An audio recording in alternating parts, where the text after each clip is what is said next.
Everyone, this is Mary Piggott, and I am just going to walk you through my final research paper about 21st century learners. I subtitled mine A Portrait, a Reason, and a Plan. I am going to explain all that through this presentation. So the three sections that we had to write about, here's my overview of what I'm going to talk about in the presentation. Basically, what does it mean to be a 21st century learner? So what are the traits? How do they like to learn? What do we need to be doing for them? And what does that mean for teachers now? Then the second section, I go into 21st century skills related to high school and science and challenges teaching these skills. That comes from my background. I taught science at the high school level for 7 years.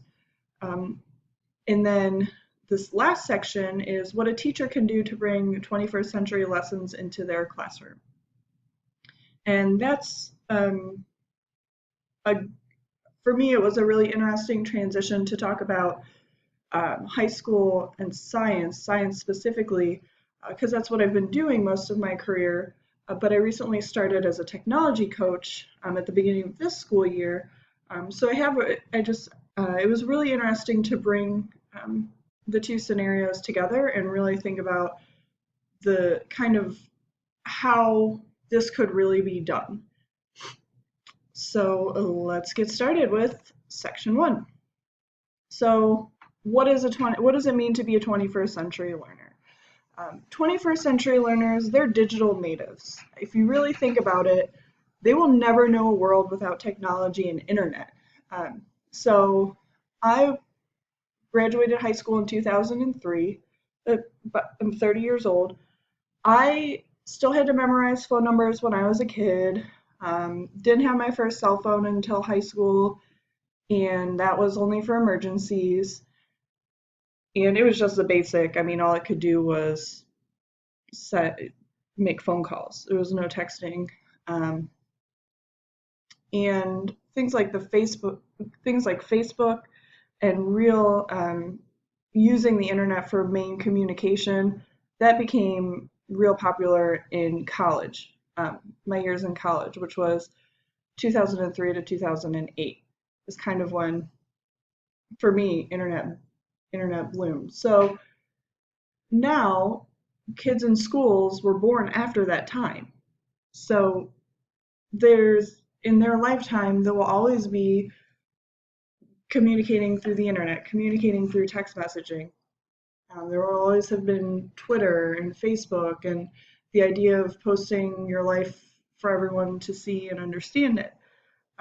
So it's really different for even people, it's different for 21st century learners now, the students that are in schools now, even for people like me, who, I'm not that old yet, but, I still remember a time without this.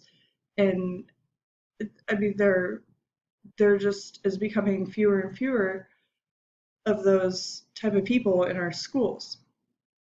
And then my next point is that because of all this technology that these students are growing up with, their brain is just used to a higher level of engagement. For my generation, we're too much TV. And videos became the engaging thing in grade school, and then eventually it was computers, and the better teachers I remember having in high school had us doing projects on the limited computers we had. So it's just a difference in brain activity, and that's why 21st century students now are not as engaged as they might have been when the teacher who's teaching them traditionally was learning. So the traditional means of teaching are just not effective for 21st century students. Frankly, and Prensky has no hesitation saying this, the students are just bored because their brain can be more engaged by their device. And the teacher doesn't need to stand in front of the room and lecture, because a student can go online and within seconds can have all the information that a teacher can spend 45 minutes talking about.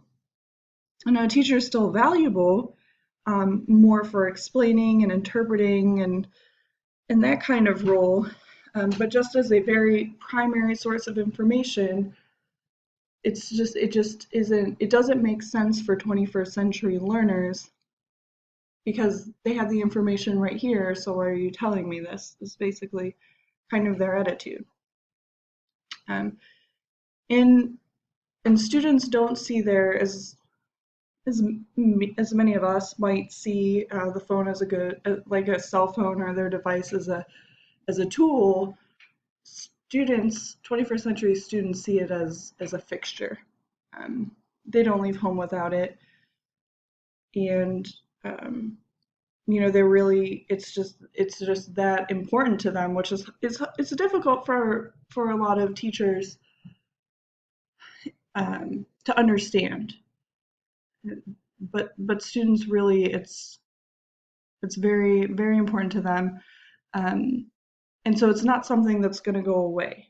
And, as I'll talk about more later on in my paper, it's not something, it's a very big battle to fight. I guess I'll say it like that. So 21st century learners are also very motivated socially and emotionally.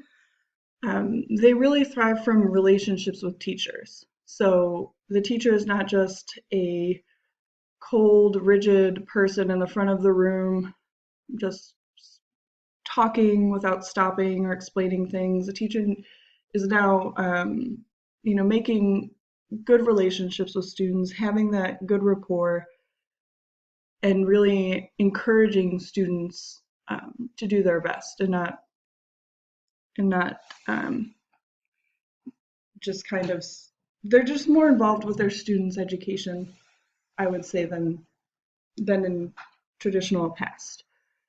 21st century learners also, a lot of their work is done digitally and therefore can be published to the internet, which is a lot of times how it's graded.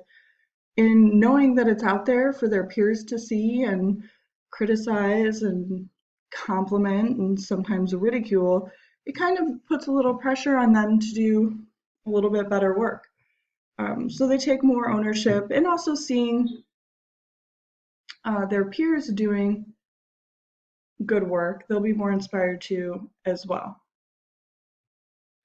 21st century learners also oftentimes prefer learning from their peers and their teacher. And I think a lot of this is part of when Prensky talks about the digital divide. I think, and being a digital native versus being a digital immigrant, I think in where we are now in education, sometimes it's just easier for students to understand other students than their teacher.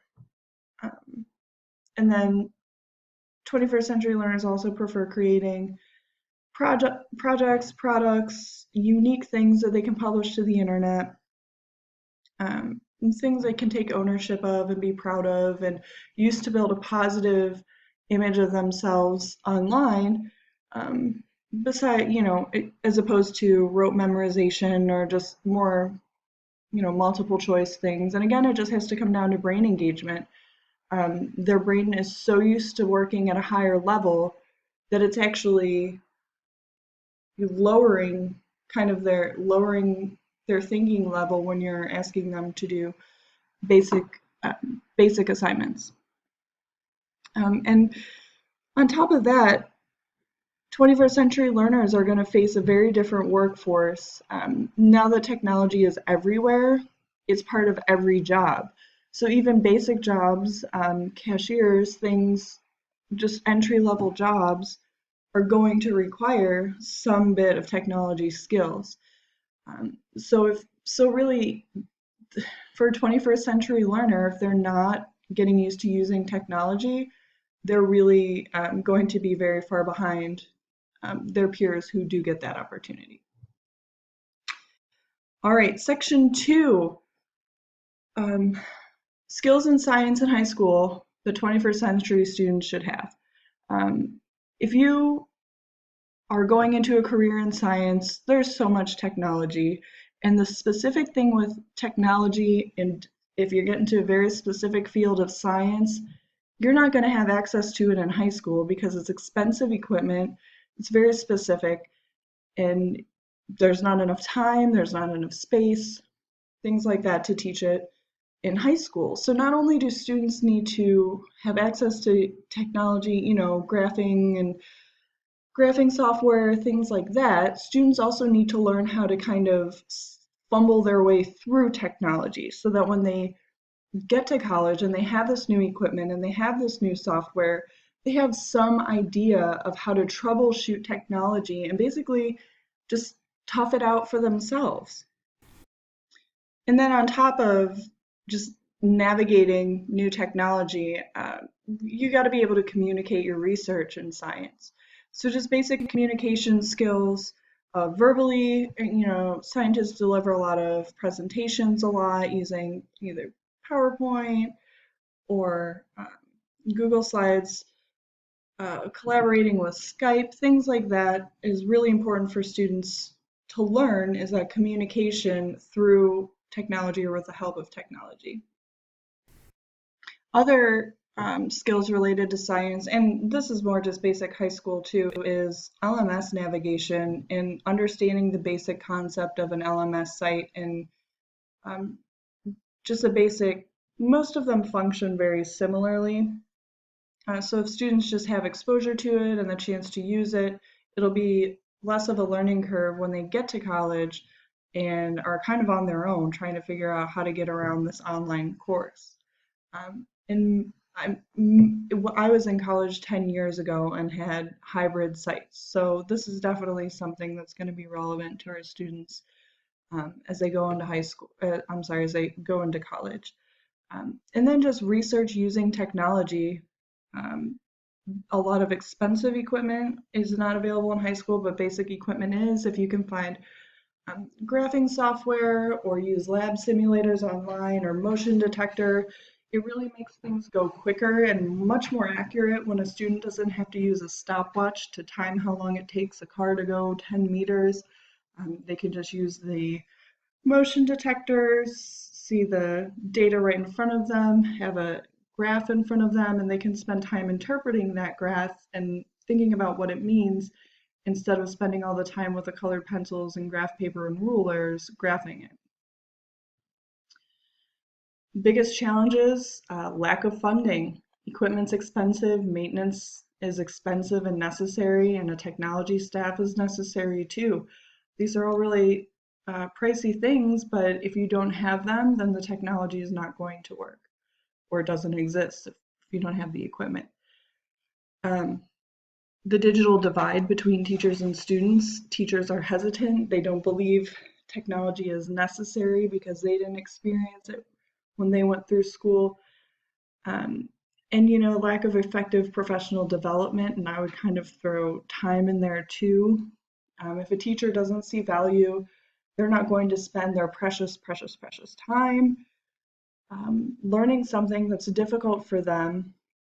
And so you really need to have ongoing professional development. Again, technology staff to help support the teacher to really make any type of technology integration possible. And then the last section here is what can teachers do? Kind of what I talked about. You just have to have an open mind about technology in your classroom.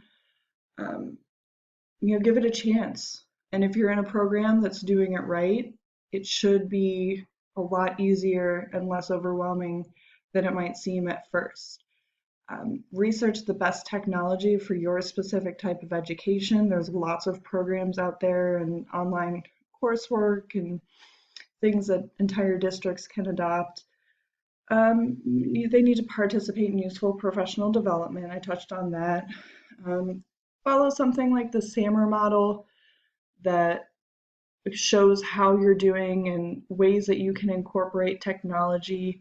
If you can use a one-to-one program, that's the best option, and providing students with high-level learning activities with or without technology. And here's a summary, and thank you very much.